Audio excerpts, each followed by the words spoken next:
प्रदेश विधानसभा budget सत्र में आज प्रश्नकाल के बाद विपक्ष ने पॉइंट ऑफ ऑर्डर के तहत नगर निगम शिमला के वार्डों को 41 से 34 करने का मुद्दा उठाया। बीते रोज ही सरकार ने सदन में विधेयक लाकर वार्डों की संख्या को 41 से 34 किया था, लेकिन विपक्ष सदन में कल मौजूद नहीं था, जिसके चलते आज विपक्षी विधायक रणधीर शर्मा ने इस मुद्दे को पॉइंट ऑफ ऑर्डर के तहत उठाया और सरकार पर चुनाव आयोग के नियमों की धज्जियां उड़ाने के आरोप लगाए। विधानसभा अध्यक्ष ने विपक्ष द्वारा उठाए गए मुद्दे पर चर्चा के लिए समय नहीं दिया, जिस पर विपक्ष ने नारेबाजी करते हुए सदन से वॉकआउट कर दिया। व्यवस्थाओं का सम्मान करते हुए आज सदन की कार्यवाही में हिस्सा लेने के लिए गए थे। प्रश्नकाल में और प्रश्नकाल के बाद भी हम सारी कार्यवाही में हिस्सा लेने के लिए वहां पर उपस्थित रहना चाह रहे थे, लेकिन जिस प्रकार से कांग्रेस पार्टी का रवैया सदन में रहा वो सचमुच में बहुत दुर्भाग्यपूर्ण है।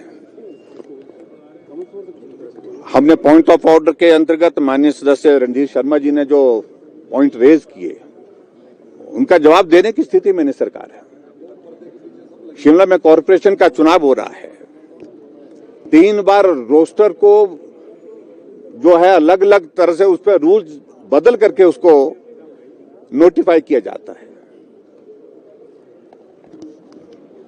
6 तारीख से 15 तारीख तक 16 तारीख तक वोट बनाने की तारीख तय हुई, लेकिन 15 तारीख को एक अलग आदेश आ जाता है कि अब वोट जो है वो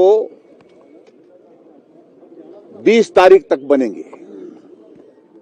और जो पहले जो नियम के मुताबिक जो पुरानी व्यवस्था थी उसके मुताबिक यही था कि जिसका वोट एक जगह कहीं बना है तो दूसरी जगह वोट अगर उसको कॉर्पोरेशन में अगर बनाना है तो उसको वहां का वोट काट करके वहां पर सबूत प्रस्तुत करना पड़ेगा और उसके बाद उसका वोट वहां पर बनाया जा सकता है। लेकिन 15 तारीख को कहा कि सबके वोट बने जा सकते हैं। रातों रात वहां पर बहुत बड़ी संख्या, हजारों की संख्या में वोट बनाने की प्रक्रिया को अधिकारी को कहा गया। 11,000 के करीब नए वोट यहां शिमला कॉर्पोरेशन के बना दिए गए और उसके पीछे मंशा क्या कि वो वोट बनाए गए जो सीधा सीधा कांग्रेस पार्टी को वोट देने वाले, कांग्रेस पार्टी को लाभ देने वाले हैं। और दूसरी बात, 41 से 34 सीट्स करना, कॉर्पोरेशन के वार्ड्स करना, ये अधिकार सरकार का नहीं, ये चुनाव आयोग का है। चुनाव आयोग ने व्यवस्था तय कर दी थी पहले 41 सीट्स के लिए और उसके बावजूद उसको विड्रॉ करके नए तरीके से 34 सीट्स को बनाने के लिए उन्हें प्रक्रिया पूरी करके जो है कल बिल लाया और उसका पारण कर डाला।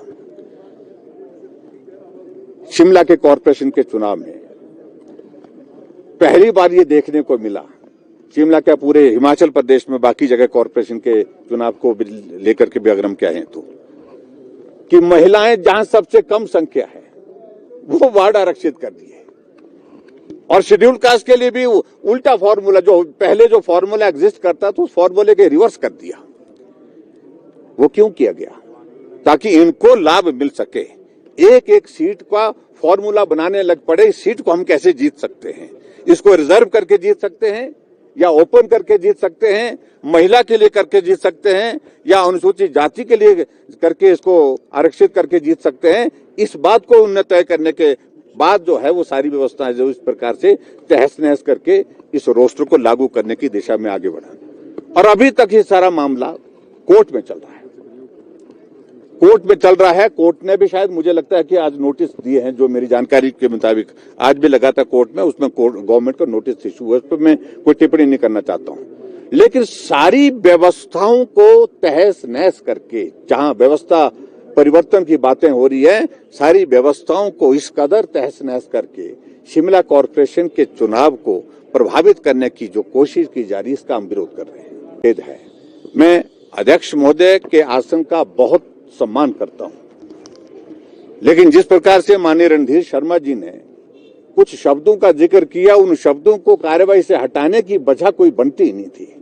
अवमानना शब्द इस माननीय सदन में हजारों बार इस्तेमाल हुआ होगा, कभी भी उसको डिलीट नहीं किया गया, कभी भी उसको कार्यवाही से निकाला नहीं गया। सदन को गुमराह करने का शब्द हजारों बार यहाँ पर सदन के अंदर कहा गया है, कभी भी आज तक की हमने कार्यवाही से उसको डिलीट होते नहीं देखा। और जिन शब्दों का इस्तेमाल किया गया उनमें से एक भी शब्द इस प्रकार से नहीं था, क्योंकि हम भी इस विधानसभा के अंदर पिछले 25 वर्षों से ज्यादा समय से हैं। कभी भी हमने कार्यवाही से ऐसे शब्दों को कार्यवाही से निकालते नहीं देखा। लेकिन ये भी एक दुर्भाग्यपूर्ण परिस्थिति है, जब इनके शब्द को कार्यवाही से हटाने की बात कही गई, हमको उस बात को लेकर के भी दुख है।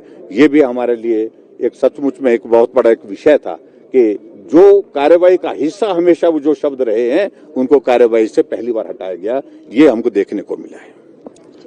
देखिए, पूर्व मुख्यमंत्री जी ने 7-8 मिनट अपनी बात कहने को रखी और अपनी बात रखी भी, लेकिन मुझे लगता है कि सबॉर्डिनेट सिलेक्शन बोर्ड में जो धांधलियां हुई है उस चर्चा पर वो भाग नहीं लेना चाहते थे, उस चर्चा से पीछे हटना चाहते थे और इसलिए उन्होंने एक बहाना ढूंढा और वॉकआउट कर दिया।